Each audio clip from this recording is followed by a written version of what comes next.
Capítulo 6. Interrumpir al cielo. La práctica de la oración. La oración une al alma con Dios. Juliano de Norwich. Que yo recuerde, solo hay una jugada de fútbol que tiene un nombre abiertamente religioso. La vi hace poco en un juego de los Osos de Chicago. Los Osos iban perdiendo por un tanto. El reloj marcaba los segundos finales y la meta se encontraba a muchas yardas de distancia. Así que llevaron a todos sus zagueros hasta una esquina de la zona final, mientras su delantero lanzaba una desesperada embestida sin que pareciera quedar posibilidad alguna. La pelota rebotó de entre unos cuantos para caer en manos de James Allen, quien se lanzó en picada hacia la meta, logrando que los Osos ganaran el juego. Esa jugada en particular, tomó un nombre que se originó en el tanto de última hora anotado por Doug Flutie contra Miami en 1984, el cual usan por igual, protestantes, católicos y ateos, el pase de Ave María. La lógica consiste en que un pase lanzado en unas circunstancias tan desesperadas solo podría triunfar con la ayuda de la intervención divina. Algunas veces la gente dice que un zaguero que se encuentra en esa situación dispara al cielo una oración. Por supuesto, la frase procede de la oración católica basada en las palabras con la que comienza en latín el saludo del ángel a María, el que aparece en el primer capítulo del Evangelio de Lucas: Dios te salve María, llena eres de gracia. Porque es esa la única jugada cuyo nombre procede de una oración. No hay ninguna patada inicial que se llame Dios te salve María para iniciar el juego, o para usar una oración más común entre los evangélicos, una jugada de empate, como, Señor, yo solo te pido en el primer cuarto del juego. Me parece que María sale a relucir en la jugada final porque la oración es algo que solemos asociar con la desesperación. La idea de la cual nace esta terminología es que durante la mayor parte del juego puedo confiar en mis propios recursos. Me apoyo en mi plan de juegos y en mi equipo. Sin embargo, en un momento de crisis y desesperación, en el cual se me han acabado el tiempo y las oportunidades, en el que la astucia y la fortaleza mortal del ser humano me han fallado, y en el cual han desaparecido todas las demás opciones, es cuando resulta oportuno lanzar al cielo una oración. Dios te salve María. La gente desesperada ora. Ora sin pensarlo, ora, incluso sin estar segura de a quién es al que se está dirigiendo en su oración, o de que en realidad haya alguien escuchando. La gente escondida en madrigueras, ora. También ora la gente que pasa por un divorcio, tiene hijos que se han escapado de la casa, o recibe la noticia médica de que los resultados del examen de laboratorio indican que el tumor es maligno. Cuando llegamos al límite de nuestros recursos, oramos por instinto, por reflejo, de la misma forma que el hombre a quien le falta oxígeno jadea para respirar, o de que el hombre que va de caída extiende los brazos para agarrarse de algo. No es malo orar en tiempo de crisis. Uno de los atributos más asombrosos de Dios es su humildad para aceptar a la gente cuando acude a Él en medio de una desesperación total, aunque lo haya estado ignorando durante años. Las oraciones de desesperación han sido el comienzo de la vida espiritual para muchas personas. Sin embargo, esas oraciones, en sí mismas, no son suficientes para sostener la vida espiritual. Muchos de nosotros caemos en el esquema de conducta según el cual, los únicos momentos en que oramos son aquellos en que nos impulsa a hacerlo una crisis o una angustia. El resto del tiempo nos apoyamos en nuestra propia fortaleza y en nuestro ingenio. Este esquema indica lo que realmente creemos acerca de la oración. En la mayoría de los momentos comunes y corrientes, no estamos convencidos de que la oración cambie realmente las cosas. Muchas personas creen que sus oraciones no cambian la actuación de Dios, así que se preguntan qué utilidad tiene orar. Dallas Willard lo explica así: la idea de que todo va a suceder tal como sucede, tanto si oramos como si no, es un espectro que frecuenta la mente de muchos que profesan sinceramente su fe en Dios. Esto hace que la oración sea una imposibilidad psicológica, y en el mejor de los casos, la reemplaza con unos ritos muertos. Oraciones dirigidas al cielo. Veamos ahora, con qué grado de seriedad consideraban la oración los escritores bíblicos. En el capítulo 8 de Apocalipsis, Juan describe una escena en el cielo, después de haber sido rotos los sellos del rollo, que hablan de la historia del pecado y la violencia del ser humano, así como del juicio de Dios. Entonces tiene lugar algo asombroso. Juan dice que hubo silencio en los cielos como por media hora. Durante ese tiempo un ángel se acerca al altar con un incensario de oro y ofrece una gran cantidad de incienso que representa las oraciones que suben desde la tierra. Y junto con esas oraciones subió el humo del incienso desde la mano del ángel hasta la presencia de Dios. Después de esto se producen grandes actos de juicio sobre la tierra, descritos como truenos, estruendos, relámpagos y un terremoto. Sin embargo, lo más asombroso es que esos actos se producen como respuesta a las oraciones de los santos. Por lo general, pensamos que los sucesos en la tierra son interrumpidos a causa de actuaciones que se producen en el cielo. Sin embargo, aquí tenemos lo opuesto. Todo el cielo se detiene. Los cánticos y las alabanzas interminables de las huestes celestiales cesan de repente. ¿Por qué? Porque alguien está orando. Todo el cielo se detiene para que las oraciones de los santos, las suyas y las mías, todas y cada una de ellas, puedan subir hasta la presencia de Dios. Son escuchadas. Son importantes. Las oraciones de unos seres humanos reales, como usted y como yo, interrumpen el cielo. Y lo que sucede después en la tierra, se produce porque hay gente que ora. Walter Wink dice que el mensaje que lleva en sí este texto escrito por Juan es: la historia le pertenece a los intercesores, a los que creen y le dan el ser al futuro con sus oraciones. La historia no les pertenece a los poderosos, ni a los ricos, ni a los gobernantes, los ejércitos, las corporaciones o los imperios mundiales de las comunicaciones masivas. Lo que ellos hacen por su cuenta, sin contar con Dios, tal vez parezca impresionante durante un tiempo. Pero llegará el día en el cual todas las acciones meramente humanas sean deshechas, olvidadas en el montón de cenizas de un pasado ya muerto. La historia les pertenece a los intercesores, a los que creen y le dan el ser al futuro con sus oraciones.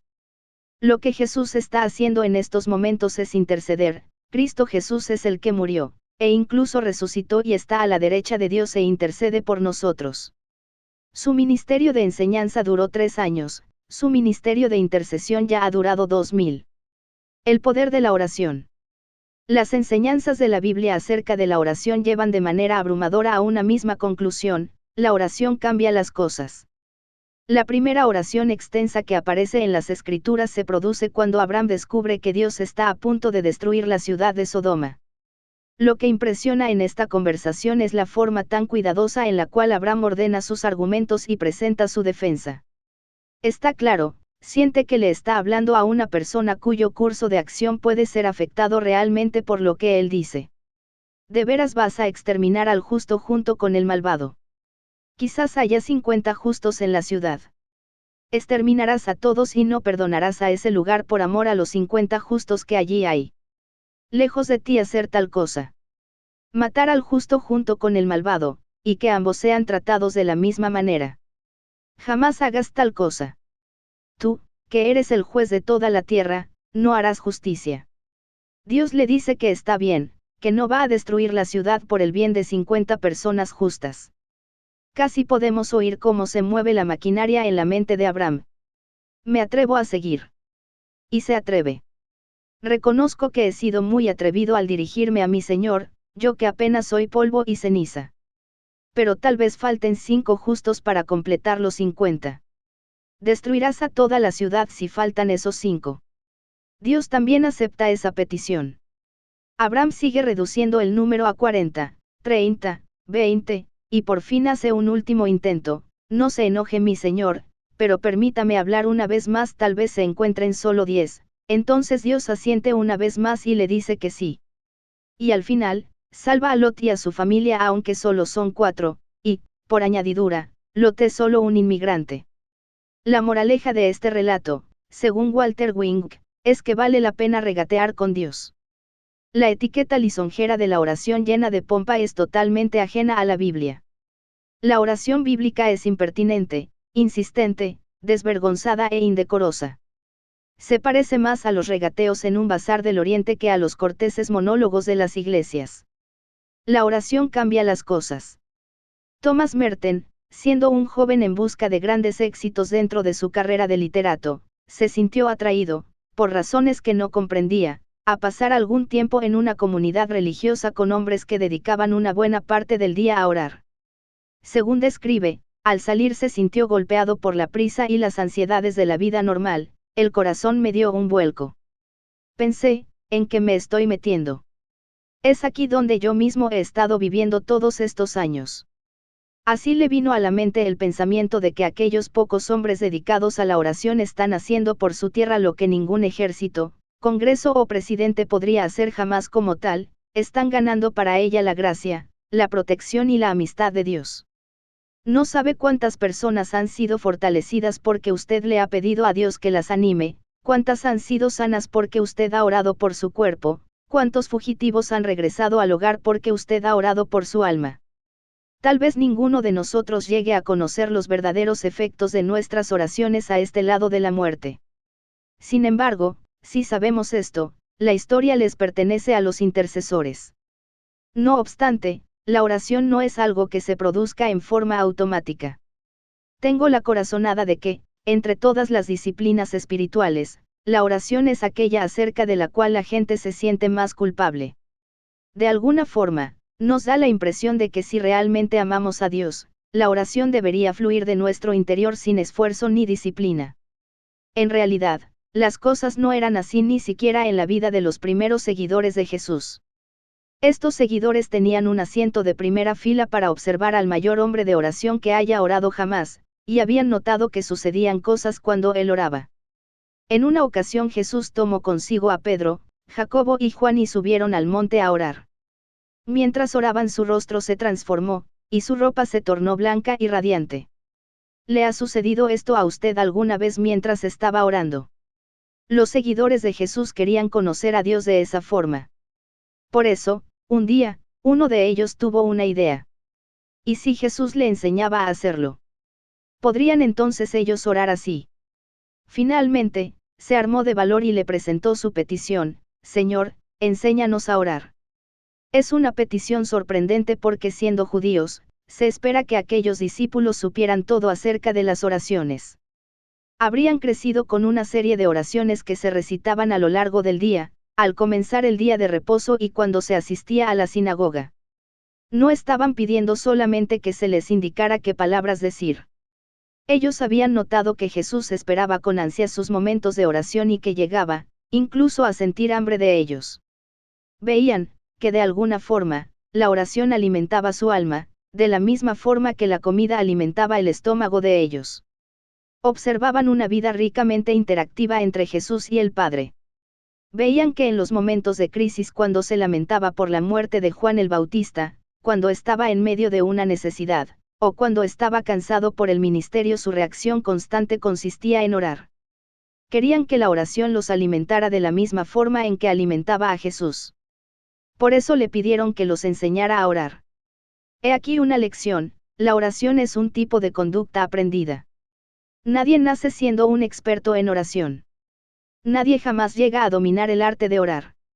Thomas Merton lo expresa de esta forma en su libro La oración contemplativa: no queremos ser principiantes, sin embargo, nos debemos convencer del hecho de que nunca vamos a ser más que principiantes durante toda nuestra vida. Así que remánguese la camisa. ¿Cómo aprendemos a orar? Los esquemas de oración. Comencemos desde el principio mismo. Para aprender a orar necesitamos dos cosas: un momento y un lugar. Lynette Martin escribe acerca de la regla más importante de todas cuando se trata de fijar un momento determinado para la oración. Hay que comenzar con lentitud. Aconsejo que se dediquen 5 minutos al día. Tal vez esto le parezca increíblemente corto, pero es mejor fijar un momento breve que comenzar con uno más largo que después abandonaremos por no resultar práctico. Tampoco debe ser más largo un día porque nos sentimos bien, y más corto otro, según nuestros cambios de humor. Aunque usted sienta un gran entusiasmo y quiera dedicar más tiempo un día, le ruego que se limite a 5 minutos solamente. Aparte todos los días un breve momento, siempre a la misma hora. Así se puede hacer. Así que le sugiero que escoja un momento al día para tener un tiempo concentrado de oración. Hágalo todos los días a la misma hora. Somos gente ocupada y sé que a muchos tal vez eso les parezca imposible. pero si usted permite que varíe el momento de oración de un día a otro, va a terminar evaporándose por completo. Hay muchos que se quedan atascados dando vueltas alrededor de una especie de noria de oración. Pasan demasiado tiempo sin orar y después se sienten culpables, así que toman la decisión de cambiar sus hábitos de oración. Se hacen el propósito de orar durante largos momentos, y tratan de ir más allá de lo que son capaces. Cuando ya no pueden sostener esto por más tiempo, se dan por vencidos hasta la próxima vez que se sienten culpables. Así que haga esto, rompa ese ciclo. Manténgalo en 5 minutos diarios. Queremos convertirnos en expertos en oración de la noche a la mañana, pero las cosas no suelen suceder de esa manera. Después de algunos días o semanas, en el supuesto de que usted sea un ser humano, se va a sentir tentado a abandonar la oración. Tal vez se desaliente o se sienta aburrido. Cuando esto suceda, no se ponga a jugar con su esquema de oración. No diga, me la voy a saltar hoy, y mañana hago 10 minutos, porque va a tener una gran posibilidad de verse necesitado de orar durante 35 minutos al final de la semana. Y si pierde un día, no malgaste el tiempo sintiéndose culpable. Vuelva a hacerlo 5 minutos al día siguiente. También ayuda a prestarle atención al escenario donde usted va a orar. Los evangelios nos dicen que Jesús hacía esto, muy de madrugada, cuando aún estaba oscuro. Jesús se levantó, salió de la casa y se fue a un lugar solitario, donde se ponía a orar. Esto mismo fue lo que les enseñó a sus seguidores: vengan conmigo ustedes solos a un lugar tranquilo y descansen un poco. Así que se fueron solos en la barca a un lugar solitario. Jesús buscaba con cuidado los lugares donde no hubiera distracciones. El primer capítulo del Evangelio de Marcos describe a Pedro en busca de Jesús, mientras el maestro estaba orando. Cuando por fin lo encuentra, le dijo: todo el mundo te busca. Detrás de esas palabras puede haber una sutil crítica: no tienes localizador ni teléfono móvil, ni nos dejaste un número de fax. ¿En qué estabas pensando? Es evidente que a Pedro no le pasó por la mente, al menos entonces, que precisamente, lo que Jesús quería era estar inaccesible. Cuando estoy orando me pueden distraer unos ruidos que normalmente el oído humano no puede escuchar, así que para mí es importante encontrar un lugar silencioso. Es interesante que los evangelios señalen que Jesús solía orar mayormente al aire libre y en lugares hermosos, en el monte, por ejemplo, o en el mar de Galilea. Algunas veces los escritores contemporáneos hablan de que las personas tienen sendas espirituales distintas para llegar a Dios. Al parecer, Jesús tenía la senda de la naturaleza, lo cual no es sorprendente, porque fue Él quien la creó. Por alguna razón desconocida, nací con la idea de que uno necesitaba encerrarse en un lugar para orar, y no es frecuente que un lugar de encierro tenga gran belleza.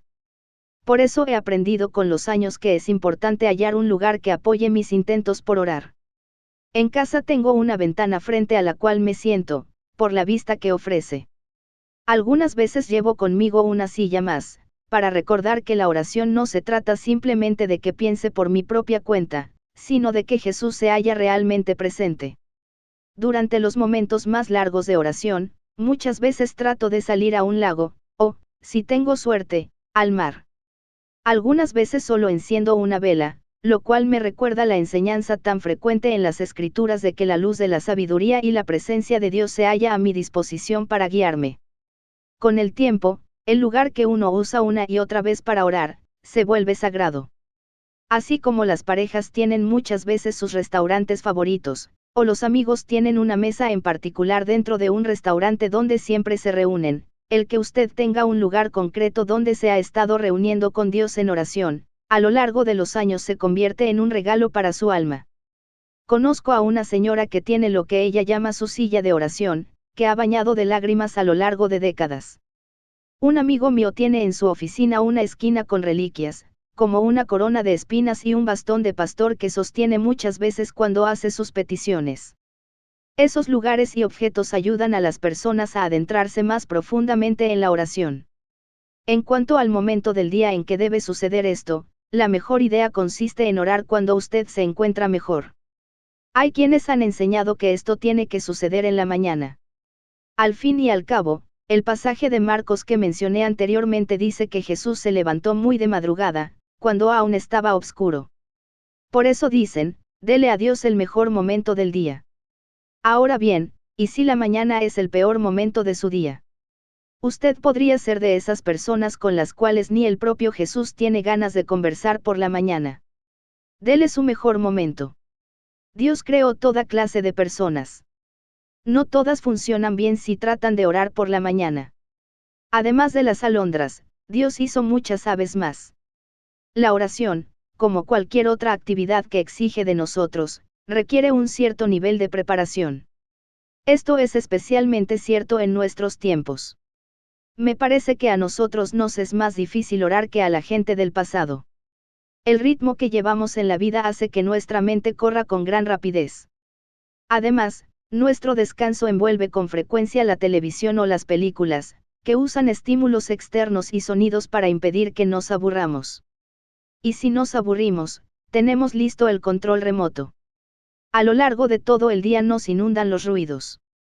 Además de esto, la mayoría de nosotros estamos tan faltos de sueño, que si nos callamos o quedamos quietos por más de unos pocos minutos, nos dormimos. En serio, cuando hago retiros de oración que duran medio día o un día entero, la barrera más grande para la oración contra la cual tiene que luchar la gente es su incapacidad para permanecer despierta. O sea, que es probable que nuestra capacidad para atender callados y concentrados de manera sostenida, se halle en el nivel más bajo de todos los tiempos. Esto significa que necesitamos un poco de ayuda para echar a andar. Henry Nouwen dijo en una ocasión que cuando vamos a orar, los pensamientos comienzan a saltar por todas partes, como monos en un platanal. Así que, al comenzar a orar es importante que nos tomemos un momento para dejar que los monos se tranquilicen. Esto lo podría hacer respirando profundo unas 4 veces y dejando que su mente funcione con menor lentitud. Tal vez podría usar un objeto físico en el cual fijar la vista, como una flor o una vela encendida. O se podría limitar a susurrar las palabras Padre Celestial unas cuantas veces hasta que su mente se halle lo suficientemente centrada para seguir adelante. La oración sencilla. ¿Sobre qué debemos orar? Se han escrito libros enteros acerca de ese tema, pero este capítulo es para principiantes, así que me quiero centrar en lo que Richard Foster llama la oración sencilla. El problema está en que mi mente tiene dentro una corriente continua de pensamientos: me van a dar el aguinaldo a fines de año, saldrá bien la reunión que debo dirigir, qué hay para cenar, pero ninguna de esas cosas parece espiritual. Así es como me obligo a orar por cosas que parecen más nobles, como los misioneros y la paz mundial. Pero hay una gran distancia entre aquello por lo que debo orar y lo que en realidad estoy pensando. La oración sencilla es precisamente para eliminar esa distancia. En la oración sencilla, oro acerca de lo que tengo realmente en el corazón, y no lo que quisiera tener en él. Foster lo presenta de esta forma: nos presentamos ante Dios tal como somos, con todo y verrugas. Como los niños ante un padre amoroso, abrimos el corazón y le presentamos nuestras peticiones. No tratamos de separar lo bueno de lo malo. Por ejemplo, le decimos a Dios lo frustrados que estamos con el compañero de trabajo en la oficina o con el vecino que vive calle abajo. Pedimos comida, un clima agradable y buena salud. Usted se preguntará sobre esto de presentarle a Dios una oración que parece tan trivial, e incluso, egoísta. Sin embargo, no hay nada que mate más rápido la oración que fingir en ella que somos más nobles de lo que somos en realidad. Dallas Willard observa lo siguiente: todo lo que pasa es que la oración se muere a causa de nuestros esfuerzos por orar acerca de las cosas buenas, que, sinceramente, no nos importan. La forma de llegar hasta una oración con sentido acerca de esas cosas buenas, es comenzar orando por aquello que nos interesa de verdad. Es inevitable que los círculos de nuestros intereses vayan creciendo ante la grandeza del amor de Dios. Son muchos los que han decidido que es imposible orar, porque han pensado que solo deben orar por unas necesidades maravillosas, pero muy remotas, en las cuales, en realidad, ellos tienen poco interés, o ninguno, e incluso, es posible que hasta desconozcan. La oración sencilla es el tipo de oración que más abunda en las Escrituras. Jesús mismo la enseña cuando nos dice que oremos por nuestro pan diario. Algunas veces da el aspecto de ser sorprendentemente falta de espiritualidad, como cuando Gedeón le pide a Dios que le dé unas cuantas razones por las cuales debe confiar en él, o cuando Moisés se queja acerca del trabajo que Dios le ha encomendado. Concebí yo a todo este pueblo, lo engendré yo, para que tú me digas, llévalo en tu seno, como lleva la cría al que mama, a la tierra de la cual juraste a sus padres. O también en un ejemplo verdaderamente destacado, cuando Eliseo ora para quejarse de que hay un grupo de jóvenes que lo están llamando calvo, échele un vistazo a Segunda de Reyes 2:24. Esta oración no parece salida de los labios de un gigante espiritual. Por supuesto, a mí me agradaría crecer, de manera que mis preocupaciones se volvieran cada vez menos egoístas. Con todo, la oración, al igual que cualquier otra relación, debe comenzar con sinceridad para que pueda crecer. C.S. Lewis escribió que en la oración debemos poner por delante de él lo que hay en nosotros, y no lo que debería estar en nosotros. Aprenda a estar plenamente presente. Es hora de ser sinceros. ¿Divaga alguna vez su mente cuando usted ora? La mía lo hace. Yo solía pensar que llegaría un día en el que sería capaz de orar por largo tiempo con una oración puramente concentrada, pero hasta el presente eso no ha sucedido. Con frecuencia hay algo acerca del acto de orar que parece empujar mi mente hacia una especie de desorden de déficit de atención espiritual. Durante mucho tiempo me sentí culpable de eso. Pensaba que significaba una especie de fracaso. Y por supuesto, algunas veces sí indica que necesito detenerme para reorientar mi atención, como ya comentamos antes. Pero a lo largo del tiempo he aprendido que si mi mente sigue volviendo a un tema determinado durante la oración, es probable que esto indique que ese es el tema que más me preocupa, y que necesito hablar con Dios acerca de él. Recuerdo un día que me senté a orar y noté que me encontraba en medio de una fantasía airada que comprendía a un líder de una iglesia donde trabajé en el pasado. En mis fantasías airadas, es raro que ataque abiertamente a alguien, eso no parecería muy pastoral. En lograr de hacerlo, lograba que la persona con la cual estaba enojado se diera cuenta de la forma tan deplorable en que se había conducido, a base de amontonar carbones encendidos de reproche sobre su cabeza. Me vino a la mente que tal vez tendría algunas cuestiones relacionadas con el resentimiento y el perdón que necesitaba resolver. Y comprendí, que en lugar de tratar de reprimir este pensamiento para volver a mi agenda original de oración, necesitaba detenerme para hablar con Dios acerca de mi ira. A veces estoy orando y noto que estoy teniendo fantasías acerca del logro de algo grandioso, o de alguna acción que exige una gran valentía, y no voy a dar ningún ejemplo, porque esto es ya de por sí, bastante vergonzoso.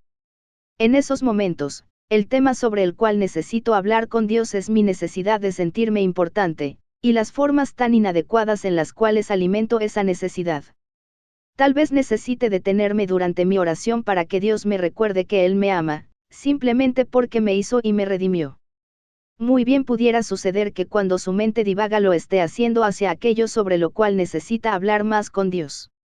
En una ocasión un amigo me dijo que tal vez sería mucho mejor considerar esos pensamientos errantes como escalones para la oración y no como barreras. Esto es parte de lo que necesitamos aprender para estar plenamente presentes cuando oramos. Todos sabemos lo que es sostener una conversación con alguien cuando se encuentra distraído o preocupado, y está con nosotros solo corporalmente. Eso mismo puede suceder con facilidad en la oración. Por eso, he tenido que aprender a estar consciente de lo que está pasando en realidad dentro de mí durante mi oración, y hablar con Dios acerca de ello. Esto lo aprendí por medio de mis conversaciones con una guía espiritual, alguien con quien me reunía regularmente, con el único propósito de aprender más acerca de la oración. Escribía en un diario una revisión de lo que sucedía cada vez que oraba. Muchas veces, al hablar después con mi directora espiritual, decía algo como esto. Estaba muy cansado el lunes mientras oraba. Y ella me respondía, ¿le habló al Señor acerca de su cansancio? No. ¿No le parece que sería buena idea hacerlo? Sí. Me sentía humillado al ver el tiempo que me tomaba aprender esta lección. Pero estar consciente de lo que está sucediendo en mi interior mientras oro, si estoy cansado o aburrido, emocionado o distraído, y después hablar directamente con Dios acerca de lo que está sucediendo ha hecho que la oración se convierta para mí en una experiencia mucho más llena de vida. Una revisión de oración. A veces las personas no aprenden más acerca de la oración, porque no reflexionan sobre lo que les sucede realmente cuando oran. Este ejercicio está pensado como una ayuda para aprender a orar. Piense en esto como lo que haríamos después de visitar a un buen amigo. Pasamos un momento solos y pensamos en el tiempo que estuvimos reunidos. Recordamos momentos en que nos sentimos especialmente cercanos, o tal vez, momentos en los cuales hubo conflicto o confusión. Recordamos haber dicho cosas que consideramos incompletas o que necesitábamos resolver. Estamos agradecidos por el tiempo que pudimos pasar con ese amigo. He aquí una forma de revisar su oración. Dedique 3 o 4 minutos, después de haber terminado de orar, para reflexionar sobre su oración. Esto no forma parte de la oración, sino que es un ejercicio separado. ¿Cómo comenzó a orar? ¿Estaba consciente de la presencia de Dios o sentía que simplemente estaba hablando solo? ¿Le parecieron especialmente vivas algunas partes de la oración mientras oraba? ¿Tuvo momentos de una fuerte convicción de emoción? Si los tuvo, ¿cuáles fueron? ¿Le pareció que lo acercaban más a Dios, o que lo alejaban de Él? ¿Con qué dificultades tropezó? ¿Se sentía cansado, aburrido o experimentaba otras barreras? ¿Se dio cuenta de que su mente divagaba? Si lo hacía, ¿hacia dónde se dirigía? ¿Sobre qué estaba usted orando cuando esto sucedió? ¿Cómo respondió? ¿Sintió que Dios lo estaba llamando a responder o a actuar de alguna forma? Si fue así, ¿de qué se trataba? ¿Cuál fue el tono general de su oración? Cálido y amoroso, difícil, doloroso, tenebroso, grave, nebuloso. Escriba los resultados para que le puedan ayudar a aprender de sus mismas oraciones a lo largo del tiempo. La intercesión por otras personas. Aunque es posible que la oración sencilla sea el tipo de oración que más se practica en las Escrituras, tal vez la intercesión sea el tipo de oración que más se ordena hacer en ellas. Dietrich Bonhoeffer escribió que la oración de intercesión es el baño purificador en el cual deben entrar todos los días tanto las personas como la confraternidad. Cuando intercede por otras personas, mi círculo de interés se expande un poco más allá de mí mismo. Además de esto, cuando intercedo por otros, Dios está obrando de forma que yo no comprendo. Una de mis historias favoritas acerca de la oración de intercesión procede de Tony Campbell. Se hizo una reunión de oración por él, inmediatamente antes de que hablara en el culto diario de un colegio universitario pentecostal. 8 hombres se lo llevaron a una habitación situada detrás de la capilla, hicieron que se arrodillara, le impusieron las manos sobre su cabeza y comenzaron a orar. Tony dice que eso estuvo bien, excepto porque oraron por un largo tiempo, y mientras más oraban, más cansados se sentían, y mientras más cansados se sentían, más se apoyaban en su cabeza. Quiero decirle que cuando hay 8 hombres apoyándose sobre su cabeza, usted no se siente demasiado bien. Para empeorar las cosas, uno de aquellos hombres ni siquiera estaba orando por Tony.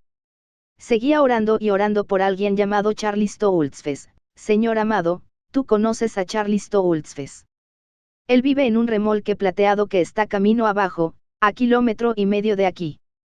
Tú conoces el remolque, señor, camino abajo, a mano derecha. Tony dice que le quería informar a aquel hombre que oraba, que a Dios no le hacía falta que le dieran información sobre la manera de llegar a donde vivía Charlie.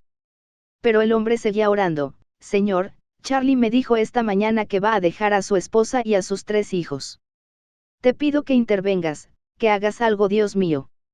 Reúne de nuevo a esa familia. Tony escribe que por fin logró que aquellos predicadores pentecostales se dejaran de apoyar en su cabeza. Predicó el mensaje que traía y se subió a su auto para volver a casa. Mientras iba por la carretera de Pensilvania, notó a un hombre que estaba pidiendo que lo llevaran. Desde este momento, voy a dejar que sea Tony quien siga en el relato. Unos pocos minutos después de haberlo recogido le dije: Hola, me llamo Tony Campbell. ¿Cómo se llama usted? Él me contestó: yo me llamo Charlie Stoltzfus. No lo podía creer. Me salí de la carretera en la siguiente salida y di media vuelta. Se puso incómodo con aquello y después de unos pocos minutos comentó: oiga, señor, ¿a dónde me lleva? Yo le dije: lo llevo a su casa. Entrecerró los ojos y me preguntó: ¿por qué? Le contesté: porque usted acaba de dejar a su esposa y a sus 3 hijos, No es cierto. Eso lo dejó boquiabierto. Sí, sí, así es, señaló. Con el sobresalto escrito en el rostro, se aplastó sobre la puerta del auto y nunca me quitó los ojos de encima. Lo acabé de asustar fue cuando llegué derecho a su remolque plateado. En el instante que me detuve, parecía que se le iban a salir los ojos de las órbitas, y me preguntó: ¿Y usted, cómo sabe que yo vivo aquí? Yo le contesté: Dios me lo dijo. Y creo que Dios sí me lo dijo. Cuando abrió la puerta del remolque, su esposa exclamó: volviste, volviste. Él le susurró algo al oído, y mientras más hablaba, más se le abrían los ojos a ella. Entonces les dije con verdadera autoridad: ustedes dos, siéntense. Les voy a hablar y me van a escuchar. Vaya si me escucharon. Aquella tarde llevé a aquellos dos jóvenes a los pies de Jesucristo. Por supuesto, no es frecuente, al menos en mi experiencia, que Dios responda las oraciones en una forma tan dramática. Sin embargo, eso no es lo importante. Jesús enseñó muchas veces acerca de la oración de intercesión, y si se pudieran resumir sus enseñanzas con una sola palabra, es probable que esa palabra fuera perseverancia. Dijo parábolas acerca de personas que no dejaban de suplicar, viudas obstinadas que no tenían más poder que el de importunar a un juez corrupto, vecinos en necesidad que no dejaban de golpear la puerta para conseguir un poco de comida, niños pequeños que insistían para que su padre respondiera a sus peticiones.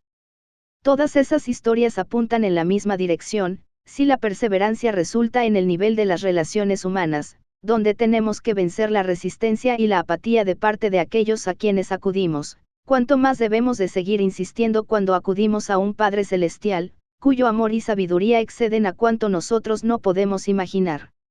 La oración como relación. Tal vez más que ninguna otra actividad, la oración es la expresión concreta del hecho de que somos invitados a mantener una relación con Dios. Consiste en hablar con Dios acerca de lo que estamos haciendo juntos, como lo expresa Dallas Willard.